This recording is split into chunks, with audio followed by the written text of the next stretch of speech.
আজকে একটা সত্যি কথা বলি, শুনেন। কেউ যদি বুঝে যায় যে আপনি তার প্রতি দুর্বল, তাহলে সে হবে নেইমার আর আপনি হবেন ফুটবল।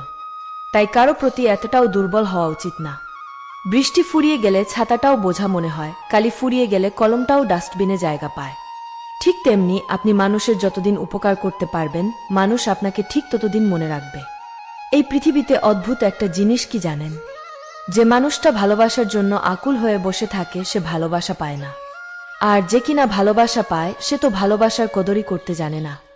মানুষ বলে যে ভাগ্যে যেটা আছে সেটাই হবে, আর আল্লাহ বলেন যে তোমরা আমার কাছে চেয়ে দেখো, ভাগ্য পরিবর্তন করার ক্ষমতা শুধুমাত্র আমারই আছে। একটা বাস্তব কথা কি জানেন? ছেলেরা যখন বিয়ে করতে যায় তখন ডিভোর্সি কিংবা এক বাচ্চার মাকে তাদের ভালো লাগে না, কিন্তু যখন পরকিয়া করতে যায় তখন 4 বাচ্চার মাকেও তাদের কাছে নায়িকা নায়িকা মনে হয়। কিছু পুরুষ মানুষ একজন নারীকে দেখে পুরো নারী জাতিকেই বিচার করে ফেলে, বলে তোরা নারী জাতটাই খারাপ। আরে ভাই, তুমি হয়তো ভুলে যাচ্ছ, তুমি যে মায়ের গর্ভ থেকে জন্ম নিয়েছ সেও কিন্তু একজন নারী। তাই একজন নারীকে দেখে সব নারীকে বিচার করতে যেও না। আমি কখনোই চাই না যে আমার হাজব্যান্ড আমার কথায় উঠুক আর বসুক, কারণ একজন পুরুষ মানুষ হচ্ছে ঘরের খুঁটির মতন, আর সেই খুঁটিটা যখন ঘরের মেয়ে মানুষ হয় তখন ঘর এবং সংসার দুইটাই নড়বড়ে হয়ে যায়। তাই স্বামীকে গোলাম না বানিয়ে রাজা বানিয়ে রাখুন।